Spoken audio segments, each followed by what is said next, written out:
ეკონომიკის მინისტრის ყოფილი მოადგილის რომეო მიქაუტაძის საქმეზე გაიმართა მორიგის ხდომა პროკურატურის 9 მოწმე დაიკითხა, მათ შორის საქმის გამომძიებლებით. გამოიკვლიეს ბრალდების მხარის მტკიცებულებები. გამოძიება მიქაუტაძის სამსახურებრივი უფლებამოსილების ბოროტად გამოყენებას ედავება, რასაც თან ახლდა განსაკუთრებით დიდი ოდენობით შემოსავლის მიღება. სამართალდამცველებმა ის 20 ივნისს დააკავეს. ეს ჩატები თარიღდება 2021 წლის აპრილის ბოლოს, როდესაც რომეო მიქაუტაძე საერთოდ არანაირ თანამდებობას აღარ იკავებდა უკვე.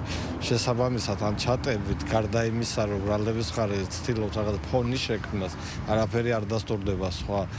ასევე ამ მტკიცებულებების ავთენტურობასთანაც გვაქვს შეკითხვები. ჩვენ დაიკითხა მოწმე, რომელიც თითქოს უნდა იყოს ამ კომუნიკაციის ერთ-ერთი მხარე და რომელსაც პროკურორმა არ დაუსვა შეკითხვები, ადასტურებს თუ არა კონკრეტულად ამ მიმოწერებს. სპეციალური ჩატები ჰქონდა რომეო მიქაუტაძის შექმნილი, რომელიც ეხებოდა სხვადასხვა კერძო კომპანიებს და ზუსტად ამ ჩატებითაც დგინდება, რომ ის მონაწილეობდა ამ კომპანიების მართვაში. მონაწილეობდნენ სხვადასხვა პირები, მეწილეები ამ ჩატებში და რომეო მიქაუტაძე როგორც საჯარო მოხელე იყო ჩართული ამ საქმეში და ამ მართვაში მონაწილეობდა, ჩანს ამ ჩატებიდან ამ კომპანიების მართვაში რომ მონაწილეობდა.